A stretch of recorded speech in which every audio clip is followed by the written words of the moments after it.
However, if the elephant of my mind is firmly bound on all sides by raw mindfulness, all fear will cease to exist, all virtues will come into my mind.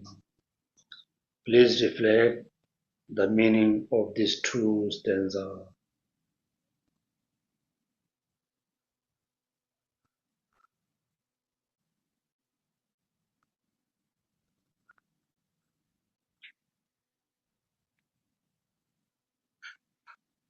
You can see, generally, if there's a very unsubdued or like a crazy elephant going around Singapore, the elephant can destroy, many things, but they cannot destroy thing as unsubdued mind, right? Unsubdued mind.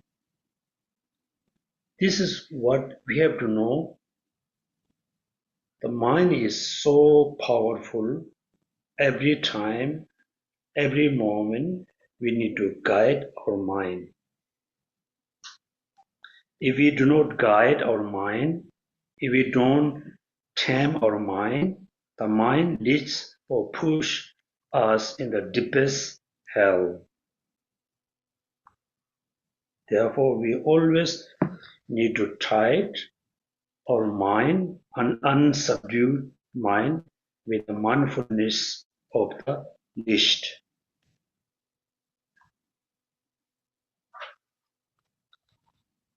Then the stanza number is explaining what is the benefit we can have.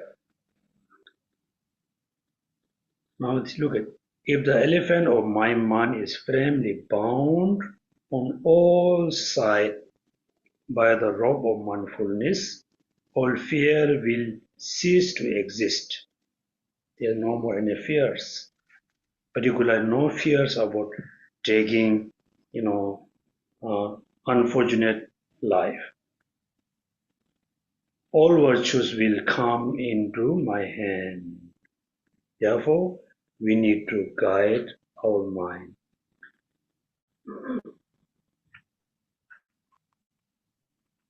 Then we continue to chant 4, 5, 6. The tiger, lion, elephant, bear, snake, and all forms of animals, the guardian of the hell world, evil spirit, and the snake will all be bound by the hiding my mind alone, and will all be subdued by subduing my alone.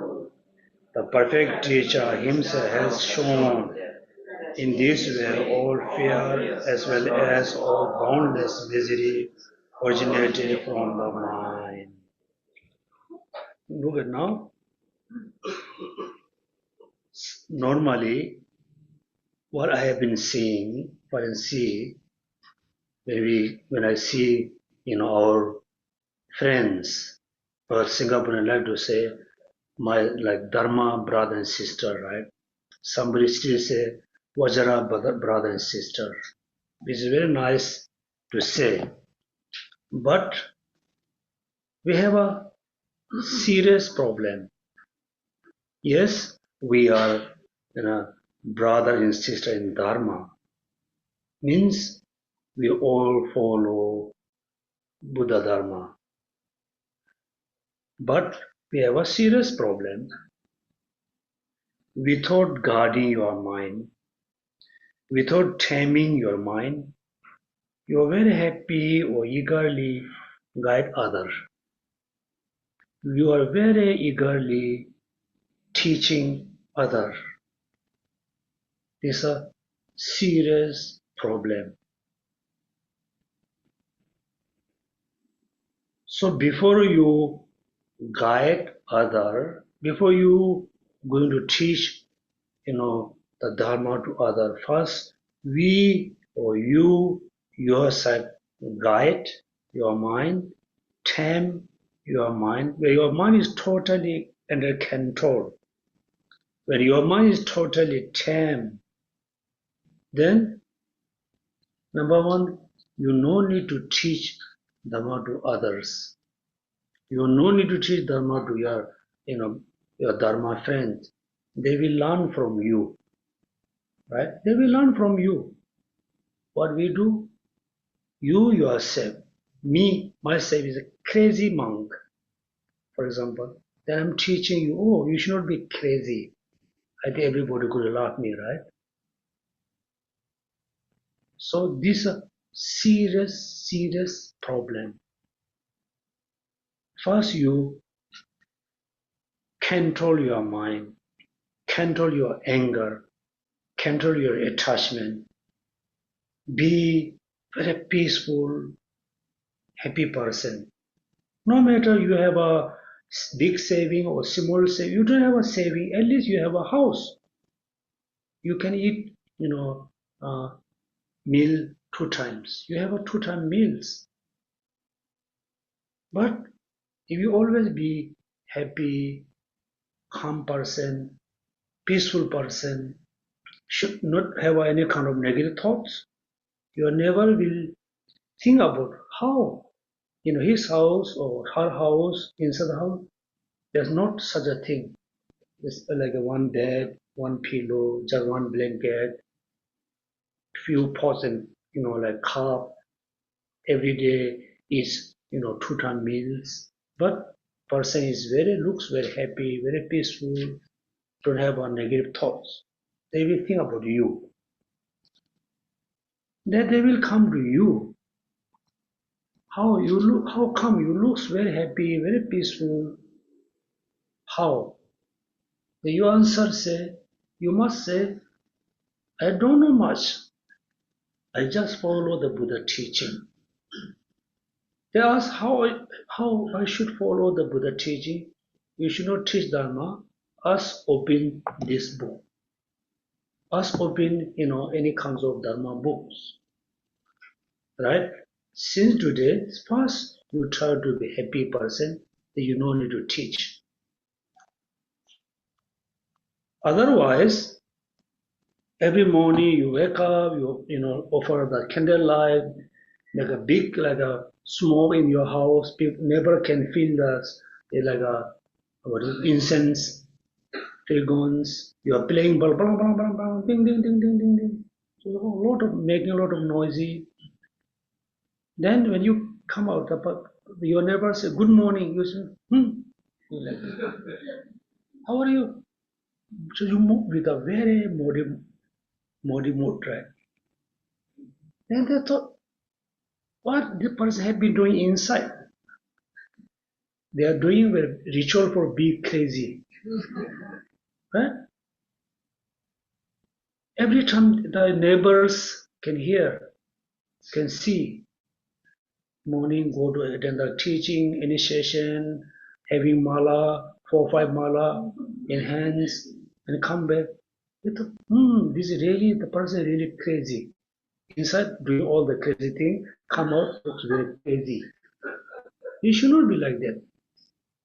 No, these kind of things really, the Buddha teaching become very bad image. Right? Not only your neighbors, let's say among your family, you are only the person who follow Buddhism, who always go center, Tibetan Buddhist center, ABC, Dropenling, Sakya center. You always go the center to study Dharma.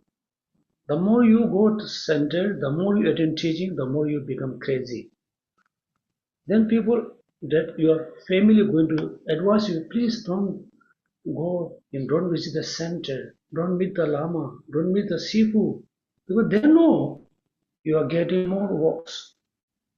Before you are a very happy person, morning every morning you go to your office or walk, evening you come back, drink tea, coffee, you just enjoy your life. Also, you have a very close, good relationship with your families. Since you learn Dharma, you become very different. Different in a way, the negative way. Then do you think that your family is going to follow Dharma? No, never. They don't want to be crazy like you. So here look, very simple. You no need to We cannot relate 10 tiger, lion, elephant, bear, snake. There's millions of snake, 100,000 tiger, all the bad things there. Will all be bound by bonding my mind alone, bonding my mind alone, and will all be subdued by subduing my mind alone. Bound your mind with the Dharma. How? For example, what does mean your mind bound with the Dharma mean? You know the non-attachment. Non-attachment, bring a lot of problems. Then suddenly New Year, Chinese New Year coming very soon. You can see there are so many promotion. Yesterday I went to Chinatown from the People Park. Colorful, promotion. Then your mind, oh, I want to buy, I want to buy, I want to buy. It's very interesting. Look at the incense. This morning when I opened the incense, right? Wow, look at the packaging. It's very nice Chinese character, very nice painting. Open also very nice explanation. Look at that, right? This thing, so beautifully packed. Right? This means this thing is mainly designed for attract, what is it? Attract people. Buy one, get one free, right? Do you think it's really is a free? No. That time it doesn't mean you shouldn't buy anything. That time when you see all the colorful, promotion or new arrival, fresh arrival, your mind wants to buy. That time bound your mind with a non-attachment. Stop thinking buying more things. Right? That's mean attachment. Anger. When you see your enemy, I don't think anybody have a serious enemy. Yeah, everybody has a person whom you don't like. You don't like your neighbors, you don't like your co-worker, you don't like your brothers, sisters. Everybody has a certain people whom you don't like. Since today, when you see the person, suddenly you feel you are really going to get angry, right? You feel angry. You feel something unhappiness. That moment, bound your mind with a compassion. Don't mind, become anger. Bound. That means you are guarding there, right? That moment when you see enemy, bound your mind. When you see beautiful object, bound your mind. Then this actual practice, then you can see if you do this practice for few weeks, then you can really feel you are changed. You are totally changed in a positive way. Otherwise, no matter how many years and years you do chanting, recitation, going around, you're never going to be changed.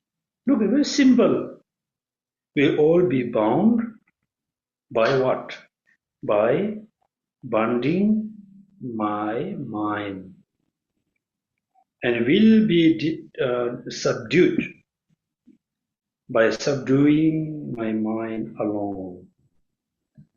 Now the Buddha said the perfect teacher himself has shown that in this way all fears as well as all boundless misery originated from where? Originated from the mind. We really have to know, not just remember the words. We really have to know. Somebody give you simple porridge. Simple, let's say, I invite all of you for breakfast. So everybody come to TBC, tomorrow I will prepare good breakfast. Then everybody will come tomorrow morning with a little bit excitement, expectation. Oh, the Geshe Yonten prepare nice breakfast. You come with expectation. When you come in, I prepare only porridge. No sauce, no anything. A simple porridge, even no salt. Offer you the porridge. How do you feel? Be honest. How do you feel? Feel happy? No. Be honest, surely. I come all the way by MRT, by car, by taxi. It costs like $6, $7. If you come by MRT, at least costs $2. The porridge costs 50 cents. No test. You get, upset, you get angry, you get disappointment, right? That moment, again, you bond, subdue your attachment. But you have to think, yes, the simple porridge doesn't have a test. No test also test. Right? You are testing, the porridge doesn't have a test. That time, if you're not able to control your attachment, craving, that means you are not practicing Dharma. Now you can see, if you don't able to control your mind, not able to guide your mind, that moment, you're going to be very crazy, you're going to be angry, you're going to upset, you're going to criticize me. How the Geshe asked me to come for breakfast? He cooked very simple porridge. This one I can cook my home. Doesn't cost any money. Blah, blah, blah, right? You get angry, upset. Now you can see the unhappiness come from where? Come from your mind. Unguarding mind. Right? Second, let's say tomorrow the weather will be very hot. We everybody have to go to Bukit by walking or not by car or walk Bukit by through the highway. Then yes, weather is so hot, you feel so thirsty, you feel so hungry. Then what happened? Again you will get angry, upset, disappointment, all kinds of thoughts you have.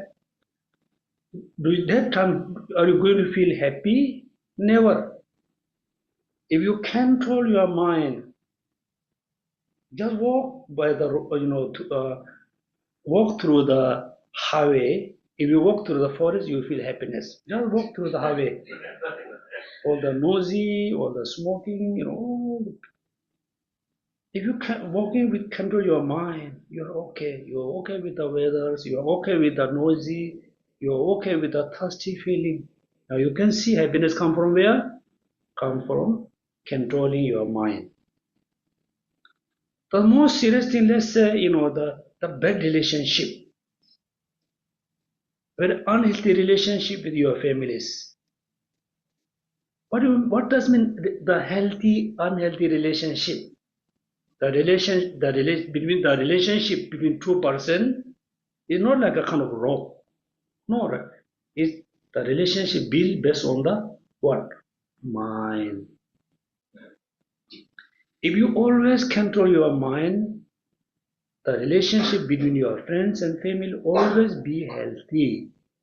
If you're not able to control your mind, the relationship become what? Very unhealthy.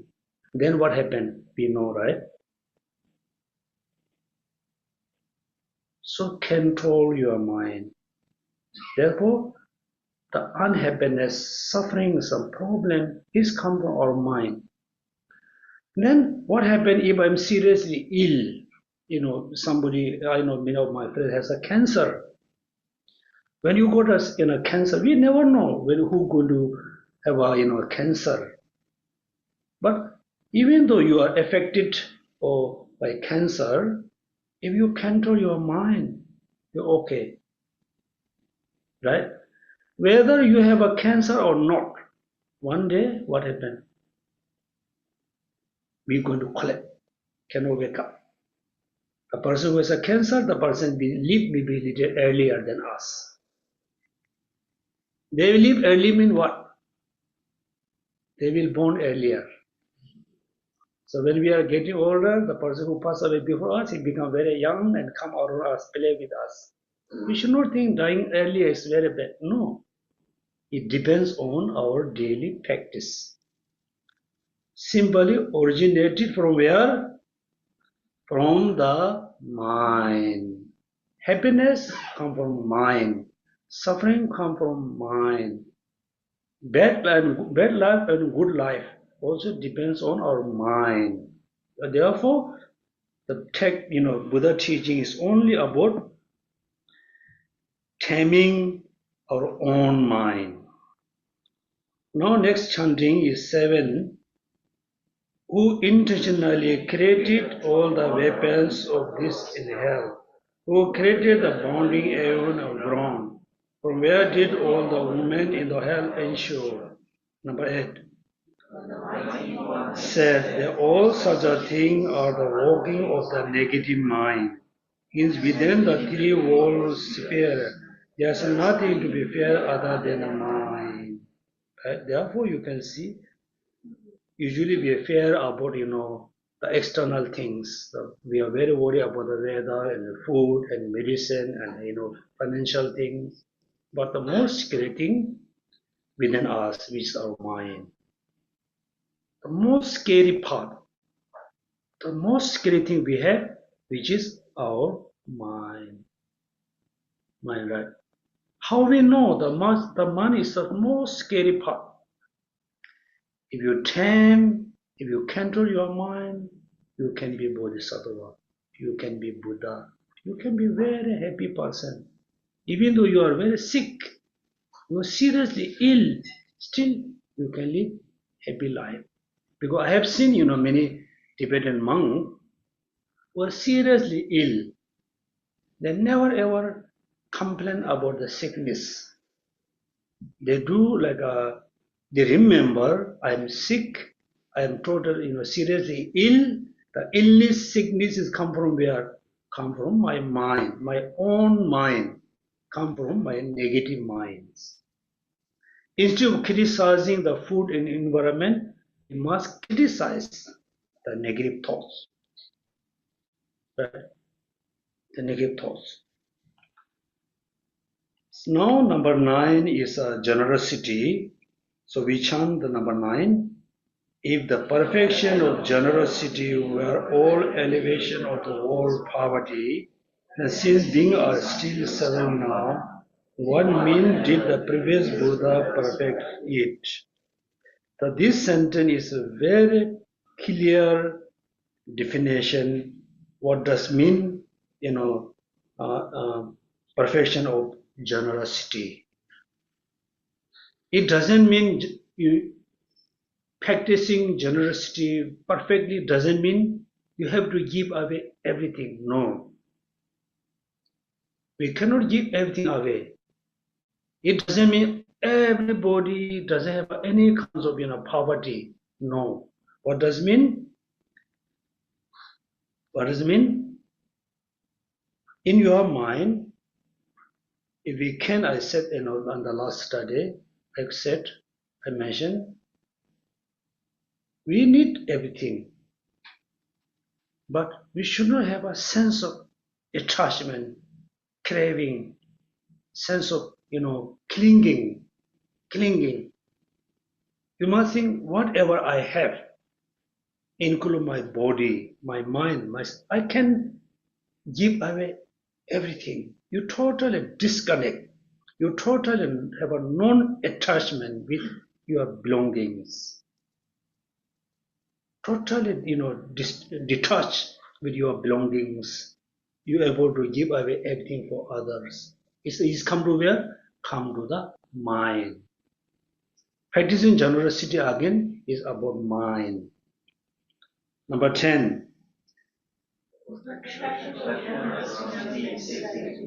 Together with the proof such a thought, and it is simply a state of mind. So you remember what does mean practicing generosity. It is simply a state of mind. Right? Therefore, if you could, you release, the fish and turtle who are going to kill for food. You release. We have a very good culture in Singapore, or we have a very good culture. Culture what? Relief fish. But when we going to relief fish, when we do the fish liberation,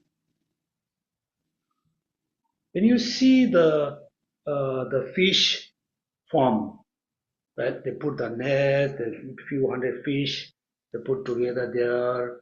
When you see the fish in the fish farm, what do you need to think? The fish are totally controlled in the small place. They totally put together in a big net. They cannot, the fish really wants to run away. They need more free place to go. They're going around searching different types of food, right? But the fish farm, they always have same food. Same food. Do you think they are happy? No. Likewise, when you see the nets of the, in the fish farm, we need to remember, I also in the in the nets of their samsara. Yes, so samsara. We wish to run from the suffering. Look at suffering always chasing us. We always, chasing the happiness. The happiness is running more far because we are in the nets of samsara. The fish have always same kind of life, same kind of food. We also have the same thing. Just remember the reality of the samsara. You just think when you break, the nets, what happened? When you break the nets of the fish form, destroy break the nets, what happened then? The fish run away, go freely everywhere. Then what we have to do? We have to break the net of samsara. How we can break the net of samsara? Destroy the attachment, destroy the anger, cut the ignorance. Then we are totally free from where? Samsara. Then we have a very different life. Number one. Number two, what we do, we look like very culture. Everybody go there, then being the fish or the pool, just you don't have a kind of lots of positive attitudes. Don't have. And also this day, I'm very sorry to say, this day we have a quite number of monks and non-particular monks. They always, looking where where is going to have a prayers or fish liberation or something. They just follow. They don't have this kind of, the mental attitude, realizing samsara, generate renunciation, cultivate love and compassion for the fish and turtle, for the bird. They just go as a fun. It's no good. In the future, when you do this kind of, fish liberation, animal liberation, remember the samsara, the cosm samsara. When you release the fish or bird, turtle, you think for the short time I'm releasing them from the fish farm. In the long term, I will relieve them from the samsara and cultivate love and compassion, generosity. 11. Nowhere has killing of fish and other creatures been credited. For attain man, mainly the thoughts to forsake such a thing, explained as the practice of moral discipline. That what does mean? Perfection of discipline. Your mind is totally restrained from the harming. You should not have any kinds of harming mind. That means you are perfectly practicing ethical discipline, harming, right? Then remember I said in the past, when we think about harm others, we always thought physical harm, punching, killing or torture. No. Also we should not harm for other mind. We should not harm other mind. We totally, free from the physical harming, but I don't think anybody kill fish and chicken and pig. No. I don't think anybody really going to, hit someone because of the law. But still mentally, what? Every moment we have a sense of harming. When you see your enemy, you have a very strong kind of wishing them to have more sufferings, more problems. Let's say, like we are Singaporean, then we are become enemy with our other nation. When we hear other nation got so many problems, do you feel happy or you feel upset? You feel happy, you feel rejoice. Then still you have a sense of harming mind. So practicing ethical discipline means your mind is totally free from the harming things.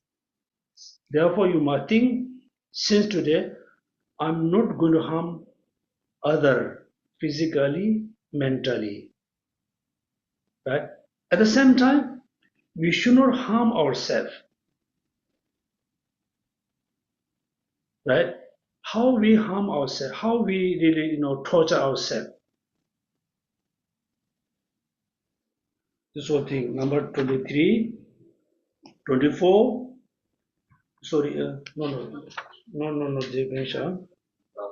12, yeah. 12, read. Unruly beings are in the ultimate space. They cannot possibly all be overcome. However, if overcome thoughts of anger alone, this will be equivalent to the vanquishing of God. Number 13. Where would I possibly find the enough leather with which to cover the surface of the head, yet weighing leather just on the sole of my shoes, equal to covering the earth with it? Likewise, please me to restrain the external cause of things. Or should I restrain the mind of mind, would we need to restrain all else? So number 12 and 13 is teaching us how to practice patience, right? This is a very, very nice analogy. Unruly being as a ultimate, unlimited space. Yes, for us, sometimes look like all human beings are very rude, right? For us, therefore, they cannot possibly all be overcome. However, if I overcome thoughts of what?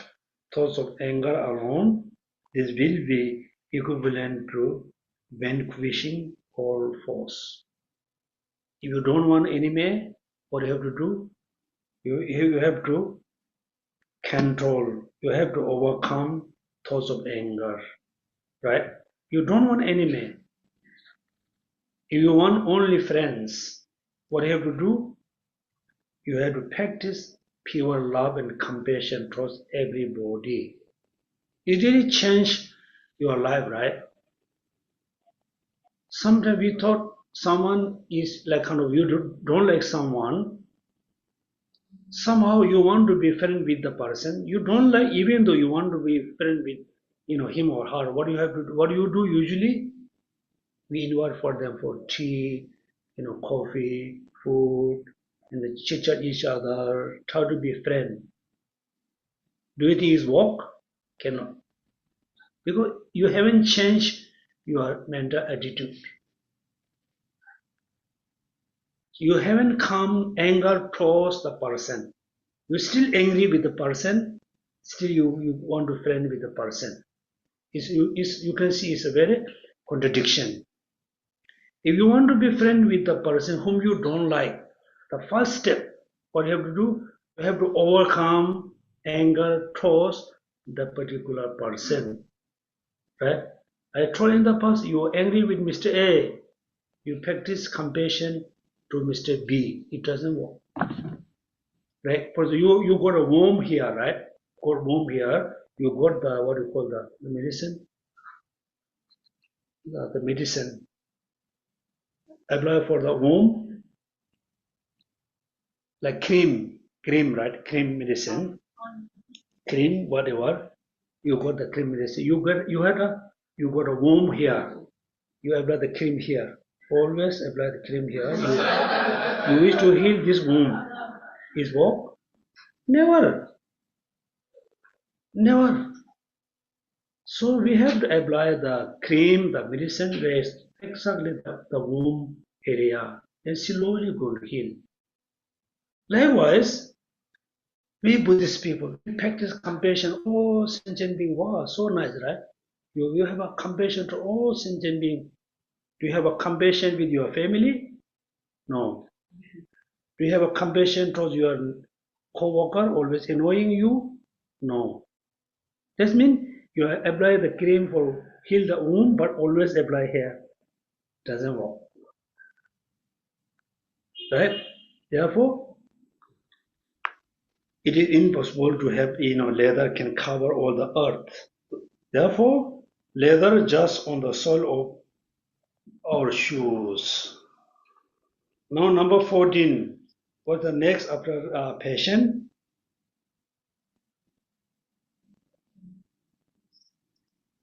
We talk about generosity, ethical discipline, and passion. Next one, joy effort.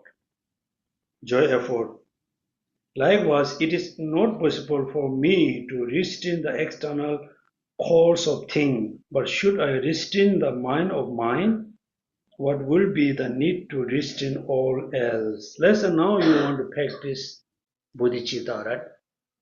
First moment you are able to cultivate bodhicitta, then somehow you cannot because your mind is going somewhere. You cannot really, eliminate all the phenomena. For example, when you go to the, simple food court, when you go to Chinatown, it's more colorful, right? When you go to the simple food, there's all kinds of pictures there, maybe 30, 40 pictures of the food. So in order to control your mind, you cannot really eliminate each of the food. Cannot. You can eliminate within the Chinatown. If it exists, maybe woodland area. You can destroy all the food in woodland area. It exists somewhere. You cannot eliminate all the food, right? You cannot, eliminate. But you have to restrain your mind. When you mind go there, bring back. When you go mind there, bring back. While you're practicing compassion, like bodhicitta, suddenly your mind is thinking about food. No, bring back into the same practice, continuous practice bodhicitta. Right? Therefore, the restrain all else. Number 15. Although development of the merely clear state of the concentration can result in taking in the Burmese realm, physical and vocal action can also result when the combined by the weak mind produce conduct. Now he's talking about the concentration. Concentration. Physically, vocal action cannot so result. They cannot bring the good result when the accompanied by the weak mind conduct. So in order to do the complete, very full kind of concentration practice, we need a very powerful concentration. Without having the complete set of concentration, our practice cannot give you the good result. Therefore, concentration is very important. Number 16. The reality has said that even if a recitation, physical hardships are practiced by the long period of time, they will be meaningless or the mind is distracted elsewhere. Now you can see when we read these words, number 16, right? Number 16.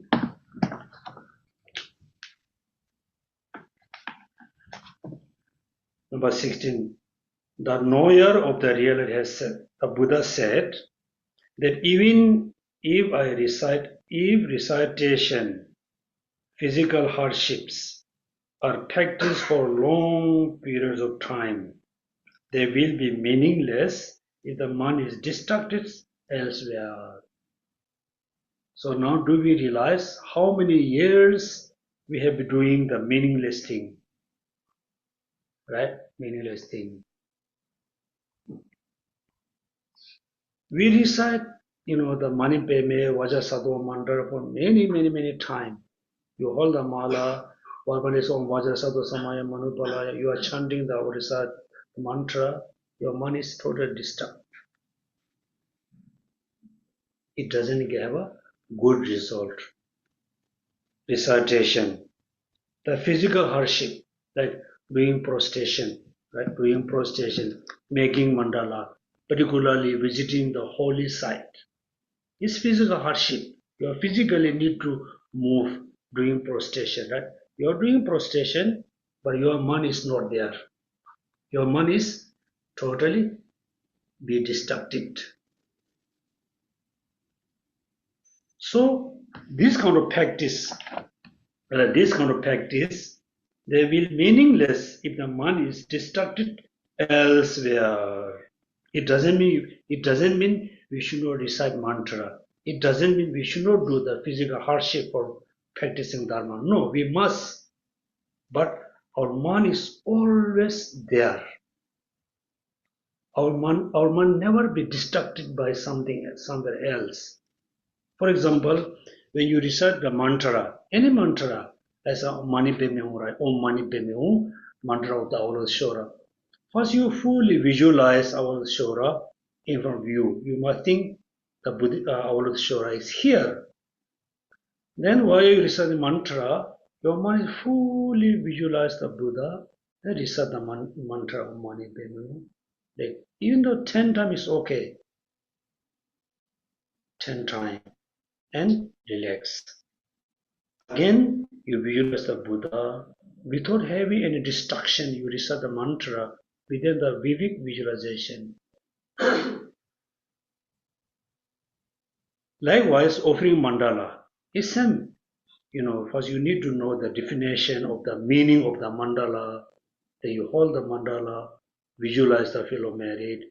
You continuously offer the mandala without having any distraction. Can we do?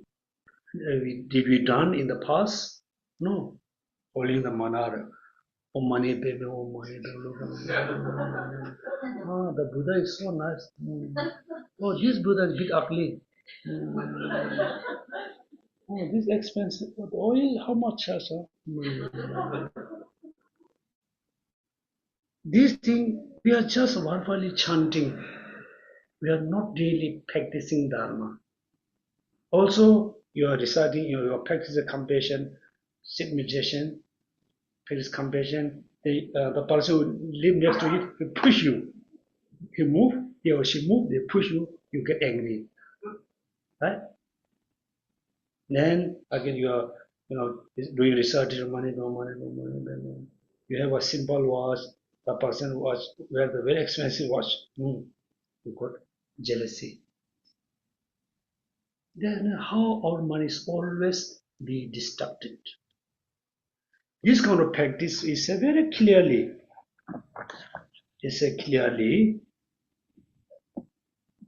they will be meaningless if the mind is distracted elsewhere. So, what does mean meaningless? It will be a Tibetan word is little bit different. Having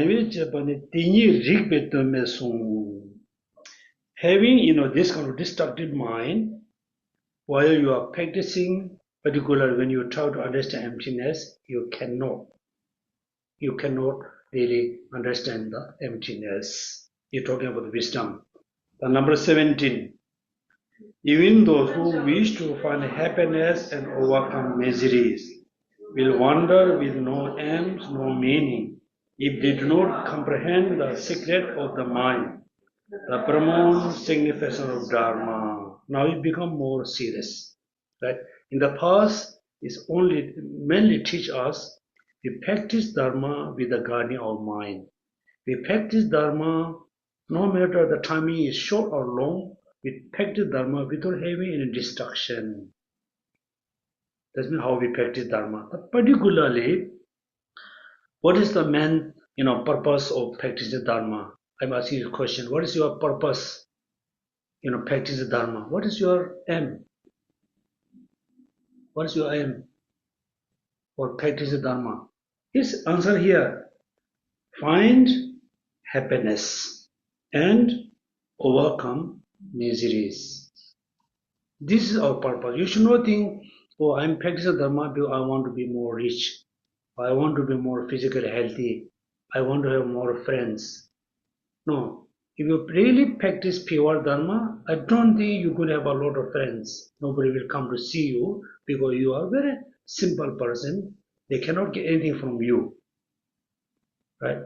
So what is our purpose, of practice Dharma? Is finding happiness, overcoming suffering. Then we'll wander with no mean also.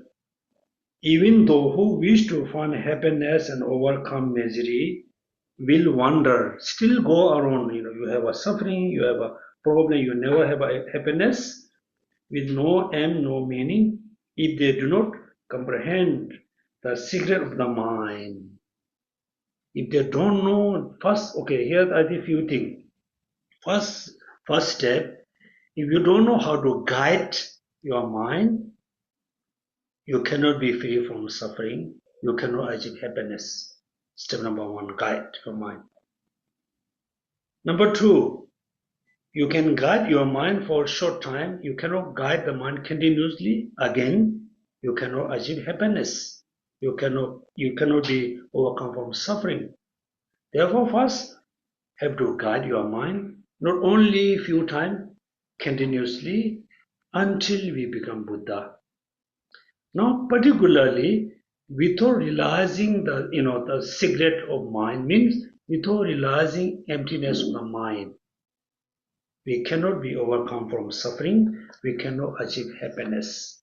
In order to achieve ultimate happiness, in order to free from suffering and the cause of suffering, we need to realize we have to comprehend the secret of the mind. What does mean secret of mind? Emptiness of the mind. Emptiness of the mind, right? Then the suffering can be controlled. So until here, mainly teach us, explain us, practice Dharma means guide your mind. Practicing six perfection means is the point come to the mind. Come to the mind. Number 18, please read. This being so, I shall hold and guard my mind well. Without discipline of guarding the mind, what use are many other disciplines? Right? This being so means all the explanation we understood. Now what you need to think? I shall hold and guide my mind well. Without the discipline, the guarding the mind, what use are many other disciplines? Right? So you are not holding your mind, you are not guarding your mind. Still, you are doing recitation, chanting, visiting in all the temples, reading a lot of Dharma book is totally useless. It's a meaningless. What use are there many other disciplines? Therefore, discipline your mind, guide your mind, hold your mind, and control your mind. Without controlling your mind, without guarding your mind, no matter what kind of the dharma you do, it becomes kind of useless. Then when I say useless, some of you already think, no. Without controlling my mind, without guarding my mind, if I do all the recitation chanting, you believe what? The mental imprint, humility merit. You believe this way, right? Do you really feel every year you are accumulating more merit? Because every year you are doing more practice, research, and chanting. You cannot feel you are accumulating merit, right? Because all the practice you have done with a destructive mind. You have done all the practice without guarding your mind. How we know, yes, I'm actually accumulating merit. How are we going to realize it? It's very simple. 2 years ago, you tried to practice bodhicitta, you cannot. Then you starting accumulating merit, doing prostration, recitation, and practicing the fasting with the proper guarding your mind. Then you try practicing bodhicitta, you become more easy. That means you are accumulating merit. Otherwise, verbally you say you think I accumulated more merit, I'm not sure. You can think, you can believe I accumulated merit or not. Right? Therefore, remember this word. This being so, I shall hold and guide my mind well, without the disciplining of guarding mind.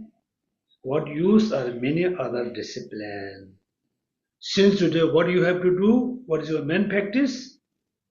I shall hold and guide my mind well. You always guide, discipline your mind.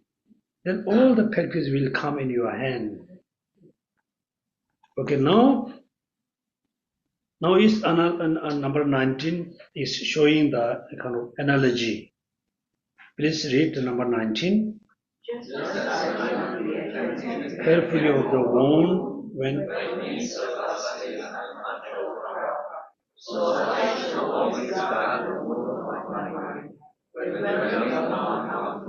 people. What's the analogy? The wound, right? So I would be attentive and careful of the wound when midst of the bustling, uncontrolled crowd. Let's say let's say everybody commonly have a wound on the shoulder. You got a wound, then you got the plaster. So now you need to go through very bustling, busy, in between busy people. All the people jumping, pushing, rushing, dancing. You need to go through. What you have to do? What you usually do? You really protect, walk around. Why? Why you have to protect this one? Huh? Huh? You're scared. Why? The wound become more worse. The wound become more bigger. Therefore, you are very worried. You are carefully walking in the bustling area. If somebody push you, it hurt you. The wound become more worsened. Right? So the wound and you. Second is your mind as you. Your mind. Like mind is you. Your mind is the totally the wounded mind. Understand? You got a wound in your shoulder. Likewise, our ordinary person mind is totally, the fracture or wounded mind. You have so many problems. Anger, hatred, jealousy, ego, disappointment, all is very wound. So when you go around, you always guide your mind. Always carefully walk, watching or guarding, discipline your mind. If you don't discipline your mind, when you see beautiful object, what happens? Attachment arises. If you don't guide your mind, discipline your mind, when you see the ugly person, you get angry. Right? It's very common, for example, naturally. Actually, that time you no need to think about the person. When you see the beautiful people, attachment arises.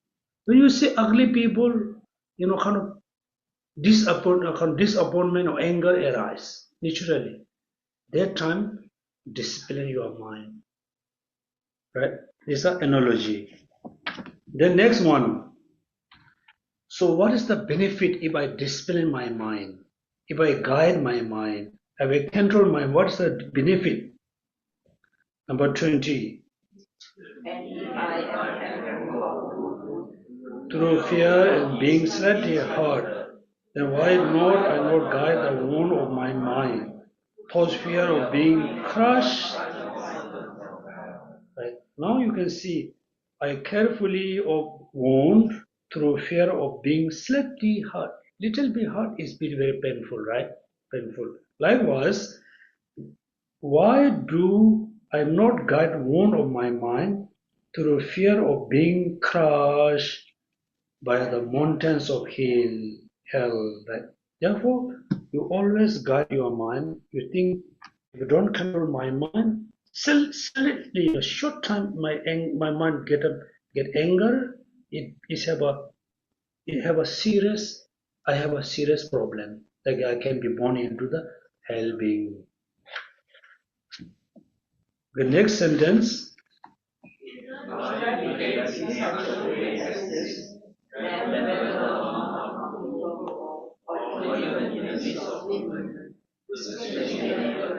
Control myself will not decline. Now is the benefit.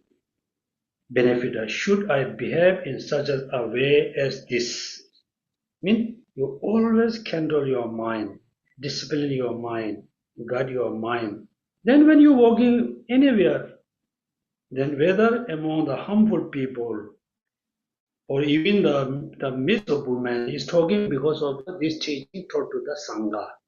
Now you can, as a woman, you can change.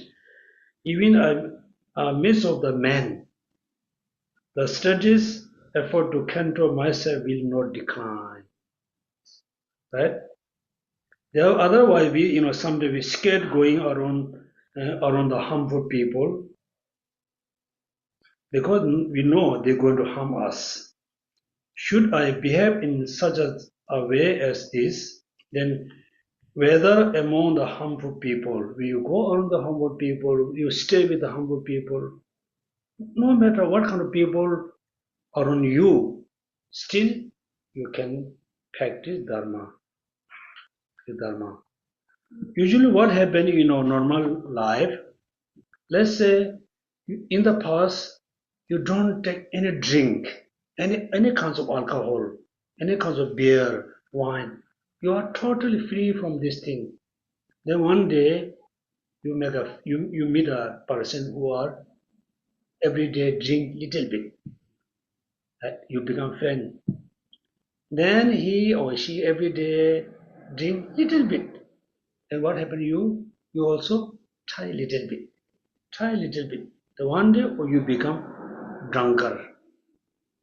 Right? Because we not able to control our desire.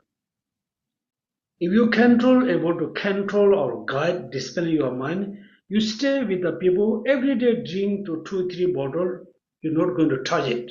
You're not going to drink any, you're not going to sit because you control your desire, you control your mind. Right? Therefore you can see first time your body is very clean, no tattoo in any parts of your body. And you meet a person who has a tattoo. Then you thought, wow, it looks so cool. I want to do small piece here. Then next, wow, I want to do more. How it's changed our life. Because we're not able to guide our mind. Therefore, the guiding mind is the main practice of the Buddha teaching. Main advice of the Buddha guide. Particularly as like a Sangha, the number 21. Even in the midst of women, a steady effort to control myself will not decline. But everything depends on our mind, right? Like killing. How we usually engage into killing. How? Somebody, engage into killing action as a habit, as a fun. You can see many people do these are fish supporters sports, fishing sports. Look at the words. It's come from where? Come from where? The words. Fishing sports. Do you think the fishing is a play object? You go and fish and take photo, check the size and release. Why not we should not have a human like a fishing humans fishing human fishing. We put in the big the swimming pool. People from India, Africa, Malaysia, Thailand, Indonesia put the big hook, catch one person, ask, are you okay? Are you happy? What are they going to say? It's terrible. I'm so painful. Then why do we use the fish as a sport? Why? The woods is very bad. Fishing sport come from where? Think about. Do we have Asian has this kind of culture? No. Come from where? Also, I said in the past, seafood. Seafood, all the picture, fish and crab and all seafood. Are they food? Are they food for us? No. Think about where the woods come from. This thing is a kind of not good because everything it depends on the mind. Killing. If you control your mind, you're not going to kill. You're not going to harm anybody. That's stealing. That's stealing. Steal something. Steal money or steal power or first there were thoughts. Wow, I need this one. I need that one. First you have a thoughts for stealing thing. Immediately you discipline the mind, you're not going to steal anything. Right? It again come to the mind. Then sexual misconduct.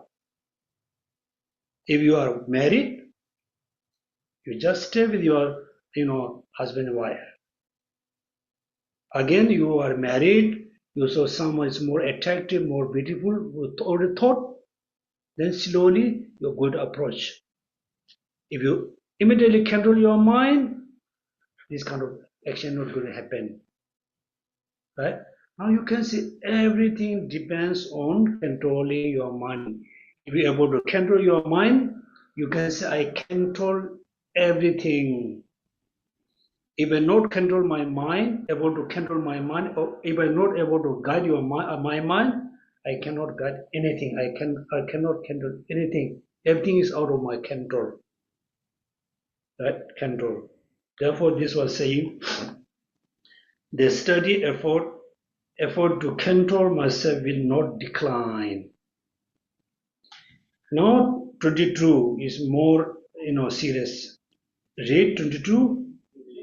Better to be without wealth, honor, body, and livelihood. It is better to let other virtues deteriorate rather than even decline. My mind. Now it's more serious. Look at it is better to be without wealth. It's okay. My all wealth has gone. It's my honor, my body, my livelihood. Everything has gone. It's still okay. It is better to let other virtues, recitation, chanting, prostration, visiting holy place. Everything is okay. You can let them go. Let them go. Let other virtues deteriorate. Rather than ever to let the virtues, the mind decline. We should not let, the the positive thoughts decline. Particularly, rather than ever to let the virtues referred to the bodhicitta, mind decline. Let's be simple and say, I'm okay, no fame, no food, no house. It's okay. Even though I'm okay, I'm not able to practice, the fasting, recitation, chanting, so I'm okay. But I never ever let decline my bodhicitta. I never ever let decline my, guarding my mind. No. If you are let go, you are guarding your mind, you are letting go everything. Remember this one. It is better to be without wealth, honor, body, livelihood. It is better to let other virtues deteriorate rather than ever to let the virtues refer to the bodhicitta, refer to the guarding mind, that mind decline.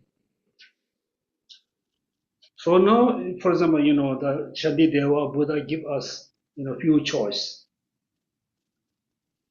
Only one choice. Should not decline the bodhicitta, should not let decline the guarding or mind. Otherwise, everything is you let go, you can decline, let them decline is okay. Not bodhicitta, not guarding the mind. Clear? Now read 23. Wish to guide your mind. Always alertness. Now look at, that time, even though Shantideva was in Nalanda, he looks like very simple, ordinary, useless monk.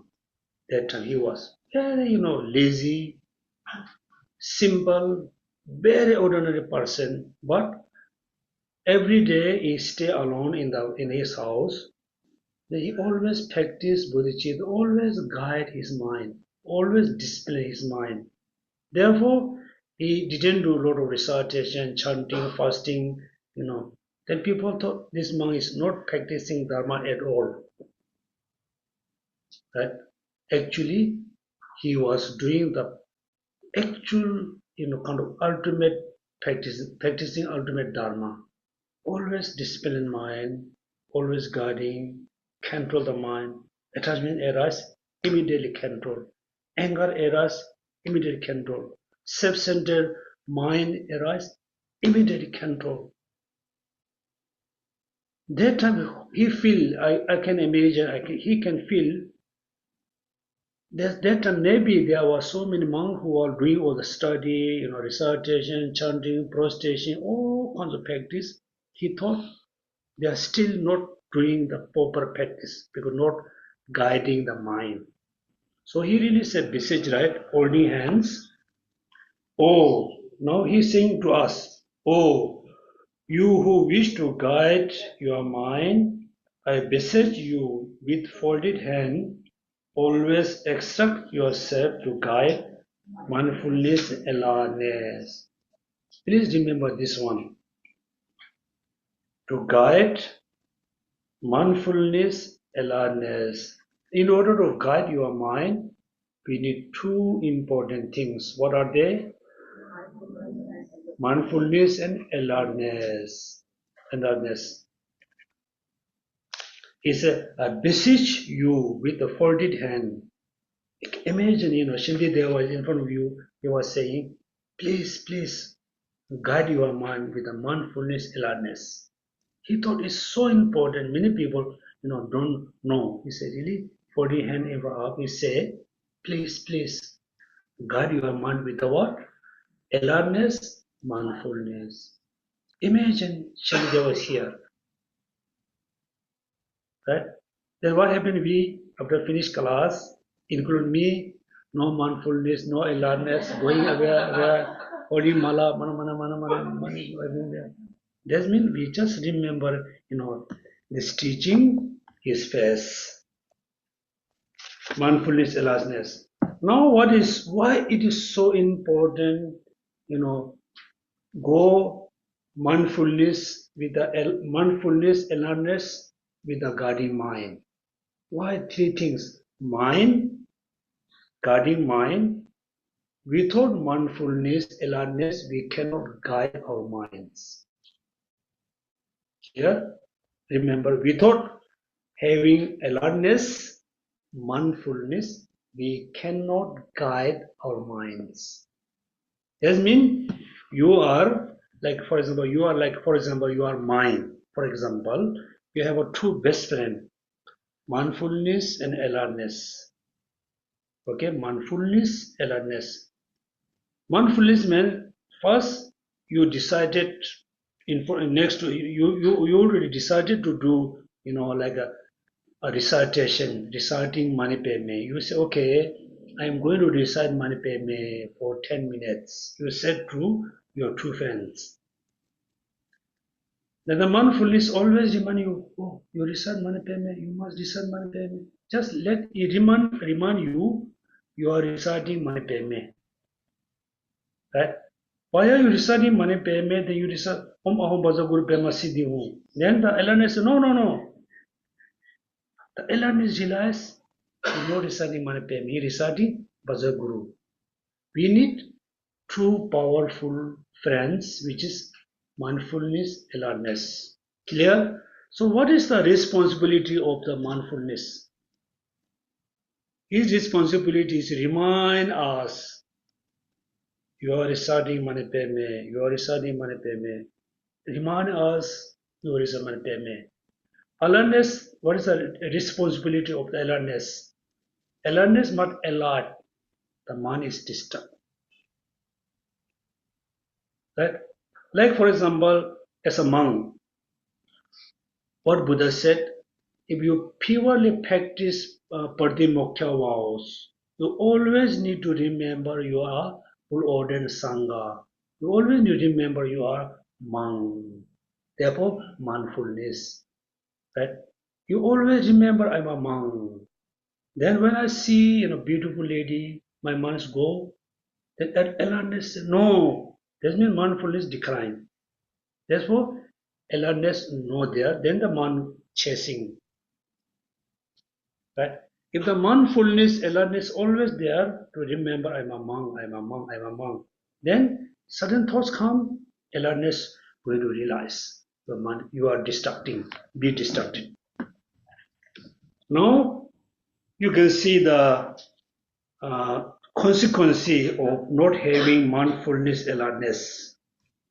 What's stanza number 12? 12? Okay, 24. Yeah. Please read 24. Distracted by sickness, have no strength to do anything useful. Likewise, those whose minds are disturbed by the confusion, have no strength to do anything wholesome. Now, this is the analogy, right? We can see, we can feel when you are very sick, somebody asks you to carry like 10, 20 kilo, you cannot carry because you are too weak. Somebody else you walk like few kilometers, you cannot walk. You feel you are too weak because you are sick people, sick person. People who are disturbed by sickness have no strength to do anything useful. Likewise, those whose mind are disturbed by the confusion have no strength to do anything wholesome. Confusion here referred to the negative thoughts, any kinds of negative thoughts. No strength to do any wholesome. Therefore, our mind always have to be free from the confusion. It's very simple, right? For example, first, before you get angry, before you are so angry, before be angry, you can think,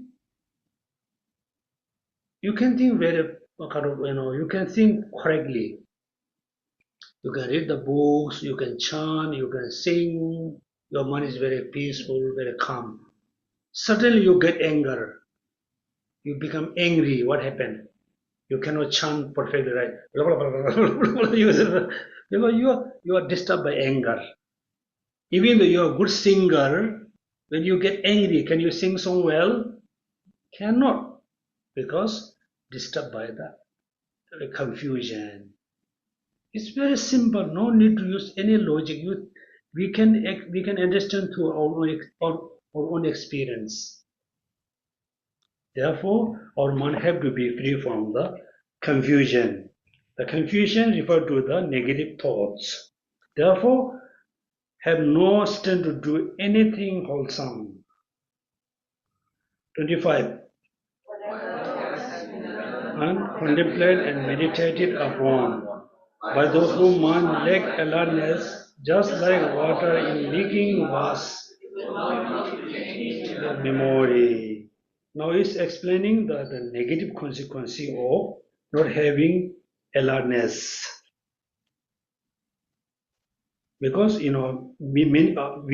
learn so many things when we were young. Like many of you already went to school, like kindergarten, the LKG, UKG, whatever, the class first, class two, high school, college. We have learned so many things. I also learned so many things. This moment, can you remember everything? Cannot. Why?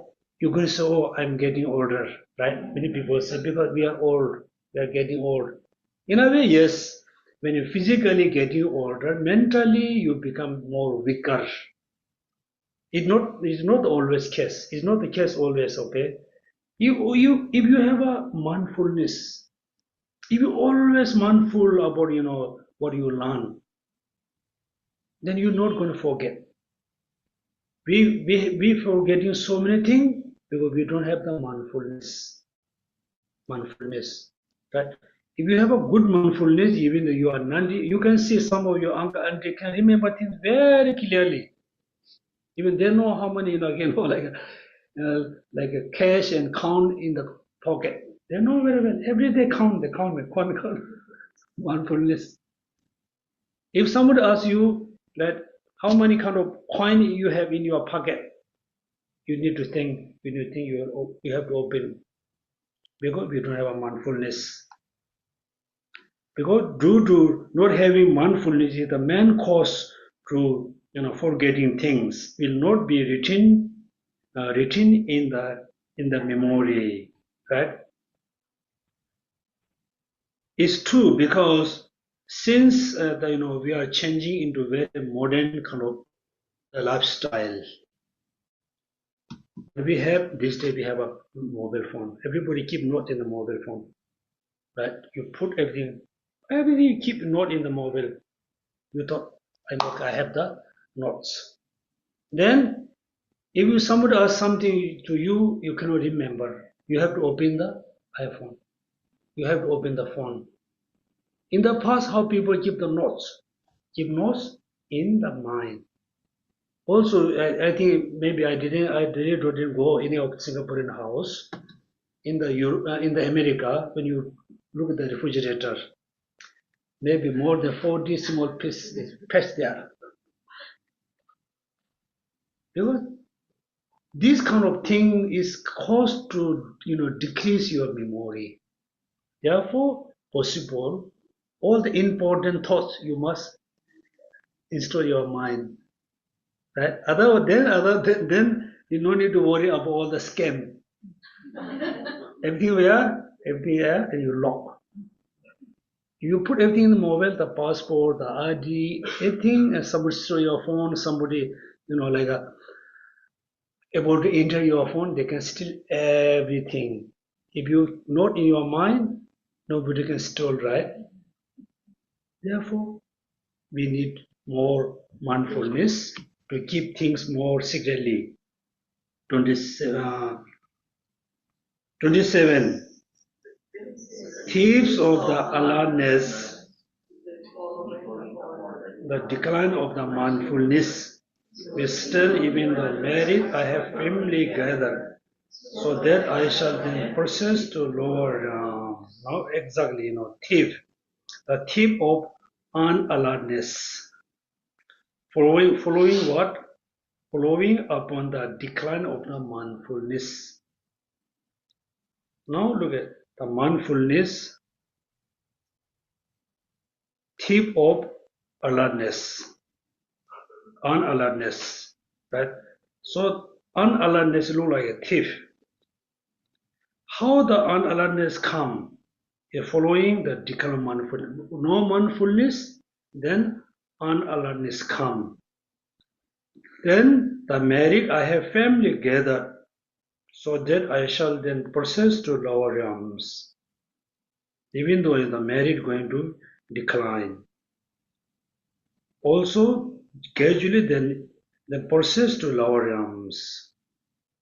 Okay, if I ask you a question, how the unalertness come into our mind? How the unalertness come is follow or decline of the mindfulness. Mindfulness decline, then unalertness come. If the mindfulness is always there, alertness is always there. Stanza number 28. This horse of the leaf, the search for the good opportunity, having found it, they will steady my virtues, destroy the happy realms. That this horse of the thief, for my own disturbing conception, will search for good opportunity. Exactly. we don't have a mindfulness. For example, being a Buddhist, if you always have a mindfulness, I'm a Buddhist, right? Then it really help you to stop, engaging many negative consequences. It really help you to stop engaging into negative actions. First, be a mindful as a Buddhist. You always remember, I am Buddhist. Particularly, if you follow Mahayan Buddhist, you always remember, I follow Mahayan Buddhist. My practice is love and compassion. Mindfulness there. Then when you have a thoughts for harming other, immediately you can counter, you can destroy there. So your mindfulness decline, then there's no alertness, right? There's no alertness. Decline mindfulness, decline alertness means you are giving the best opportunity for the negative thoughts. That means all negative thoughts are just waiting for arising. Right? They're just waiting within our mind. Our anger, attachment, desire, ego, jealousy, self-centered. They're ready, they're just waiting to have the opportunity. Mindfulness and awareness go arise. This arise, calm, manifest. That means we have to be very, carefully, have to watch our mind, have to guide our mind. If we're not guiding our mind, means the negative thoughts come arise automatically. That means we always think all my negative thoughts are waiting. They are waiting to arise.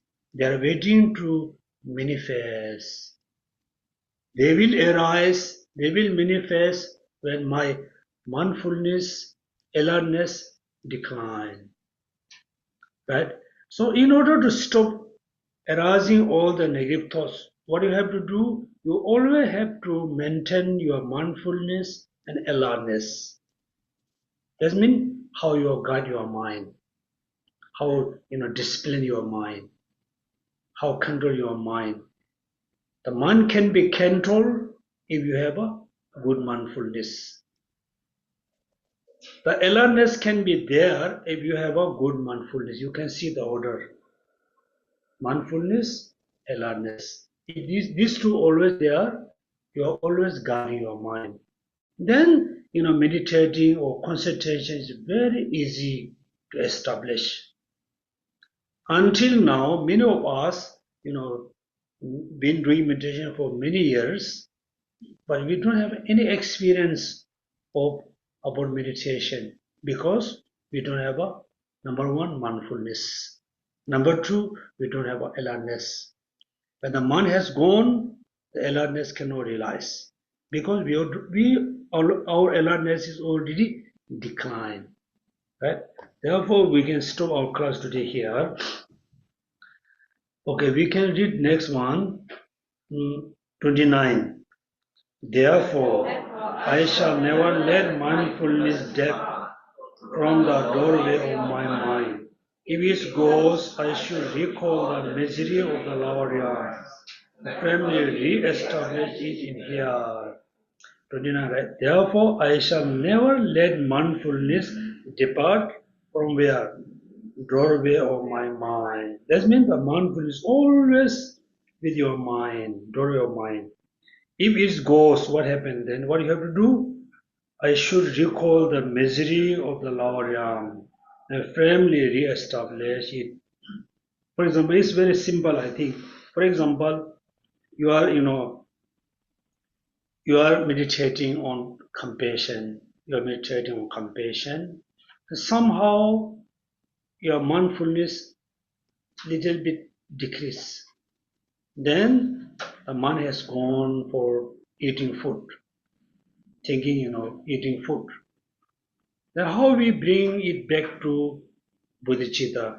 Remember, I should not think about eating food or drink because eating food, drinking this thing, cause to have a BP, sugar, cancer, then the mind won't go and come back. Right? This kind of very important advice. Therefore, I shall never let mindfulness depart from the doorway of my mind. If it goes, I should recall the misery of the lower realms and firmly re-establish